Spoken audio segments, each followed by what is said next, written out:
नमस्कार दोस्तों, आज की कहानी है टूटा पंख। एक था किसान, तेज धूप में भी खेत में मेहनत कर रहा था। खेत के किनारे एक पेड़ था, हरा भरा छायादार। पेड़ की ओर देखता तो मन करता कुछ देर आराम कर ले, पर फिर सोचता बस थोड़ा काम और निपटा लूं तब आराम करूं। तभी दो घुड़सवार वहां आकर रुके। घोड़े थकान और गर्मी से हाँफ रहे थे। दोनों सवार भी बेहाल थे। घोड़ों को पेड़ से बांधा, फिर छाया में जा बैठे। अब किसान ने भी काम रोक दिया, जाकर उन्हें पानी दिया, हालचाल पूछने लगा। उन्होंने बताया, हम राजधानी जा रहे हैं, दरबार में नौकरी मिली है, आज ही पहुंचना है, हम दूर से आ रहे हैं। किसान भय और सम्मान के भाव से दोनों को देखने लगा।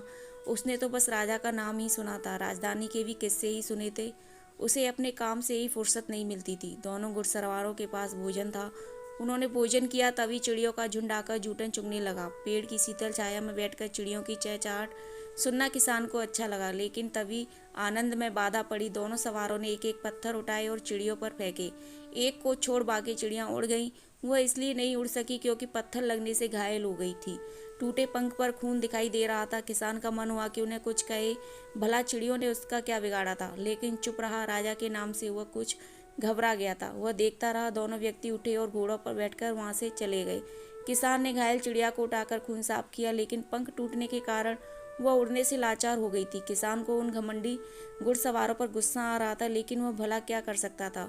किसान चिड़िया को घर ले गया। पंख टूटी चिड़िया को खेत में छोड़ता तो जानवर उसे मार डालते। उसने चिड़िया को पिंजरे में रख दिया, उसे दाना पानी दिया, लेकिन ऐसा क्या हमेशा चल सकता था। दिन बीत रहे थे। किसान रोज चिड़िया का पिंजरा अपने साथ ले जाता और पेड़ की डाल से लटका देता। जब जब उसे देखता तो मन में गुस्से की लहर उठने लगती। सोचता, क्या ऐसे ही होते हैं राजा के लोग, तो फिर राजा कैसा होगा। एक महीने बाद संयोग से मुखिया के साथ राजधानी जाना हुआ। किसान चिड़िया का पिंजरा भी साथ ले चला। मुखिया ने पूछा, इसे क्या राजा को भेंट देगा। किसान ने कहा, हाँ। उसके मन में एक बात आई थी। मुखिया के साथ महाराज के दर्शन की अनुमति मिली। किसान ने पिंजरा महाराज के सामने रख दिया। राजा हैरान। पिंजरे में बंद घायल चिड़िया, ऐसा उपहार तो किसी ने आज तक नहीं दिया था। क्या यह किसान पागल है? राजा ने पूछ लिया। क्या है यह? महाराज, यह चिड़िया अपनी शिकायत कहने आई है, न्याय चाहती है। मुखिया को लगा वे दोनों कारागार में बंद कर दिए जाएंगे।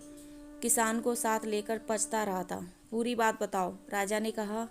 किसान को भय नहीं लगा। उसने पूरी घटना बता दी। कहा, महाराज, इस चिड़िया का कोई दोष नहीं था। अपने टूटे पंख के कारण अब यह कभी नहीं उड़ सकेगी। राजा ने कुछ सोचा, कहने लगे, ठीक ठीक, याद करके बताओ, यह घटना किस दिन हुई। महाराज, आज पूरे 2 महीने हो गए। किसान बोला। राजा ने आदेश दिया, पिछले 2 महीनों के दौरान नियुक्त राज कर्मचारियों को हाजिर करो। थोड़ी देर बाद अनेक राज कर्मचारी दरबार में हाजिर थे। सब घबरा रहे थे। राजा ने पूछा, इस चिड़िया को देखो, कोई पहचानता है इसे? कैसी विचित्र बात, भला चिड़िया को कोई कैसे पहचान सकता था। सबने मना कर दिया, लेकिन चिड़िया तुम में से 2 जनों को पहचानती है, राजा ने कहा। किसान ने उन दोनों कर्मचारियों की ओर संकेत कर दिया था। राजा ने उन दोनों से आगे आने को कहा। बोला, तुम दोनों ने इस चिड़िया पर पत्थर फेंके थे। यह ठीक 2 महीने पहले एक किसान के खेत में हुआ था। झूठ मत कहना, वह किसान भी यहाँ मौजूद है। दोनों ने किसान को देखा तो घबरा गए। उन्हें तो ठीक से याद भी नहीं था कि उस दिन क्या हुआ था। बस हल्की सी याद भर थी।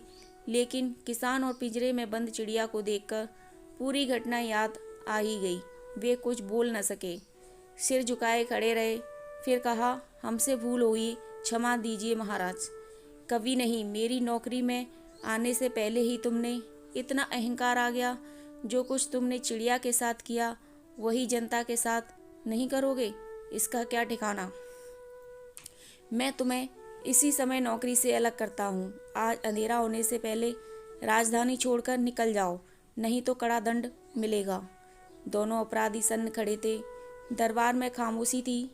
एक घायल चिड़िया इस तरह शिकायत कर सकती थी, ऐसी कल्पना तो किसी को नहीं थी।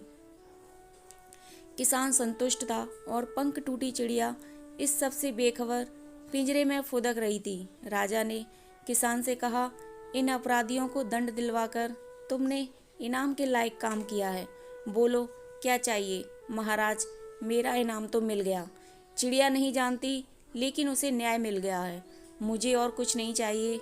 अब कर्मचारी ऐसा करते हुए डरेंगे। राजा ने देना चाहा पर किसान ने कुछ नहीं लिया। भला चिड़िया की तकलीफ का क्या मूल्य हो सकता था। उसने कहा, महाराज, मैं इसी चिड़िया को वापस गांव ले जाना चाहता हूँ, लेकिन इसे तो तुम भेंट देने के लिए लाए थे। राजा मुस्कुराया, महाराज, मेरे जैसा गरीब किसान भला क्या भेंट दे सकता है आपको। यह बेचारी तो न्याय मांगने आई थी। ठीक है, तुम इसे ले जा सकते हो, लेकिन एक बात है। क्या महाराज? अब किसान कुछ डरा। न मालूम राजा क्या शर्त लगा दे। यदि भविष्य में ऐसी कोई घटना देखो तो हमें तुरंत बताना, डरना मत। अब किसान की जान में जान आई। वह तो बिना बात घबरा रहा था।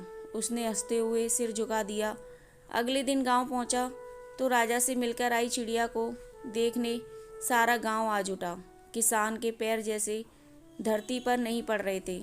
उसने कहा, महाराज ने कहा है कि यह चिड़िया जब चाहे उनसे मिल सकती है। और तुम? किसी ने पूछा। मुझे तो उन्हें इस चिड़िया की देखभाल की नौकरी पर रख दिया है। अब ठीक से काम करना होगा, वरना क्या ठिकाना अभी भी शिकायत हो जाए। किसान की बात पर जोर का ठहाका लगा और पंख टूटी चिड़िया उसी तरह पिंजरे में फुदक रही थी। शायद उसे पता चल गया था कि उसे न्याय मिल गया है। आशा करती हूँ दोस्तों आपको यह कहानी अच्छी लगी होगी। अच्छी लगी हो तो वीडियो को लाइक, शेयर एंड सब्सक्राइब करिएगा और अपना कीमती समय देकर इस कहानी को पढ़ने सुनने के लिए आपका दिल से धन्यवाद।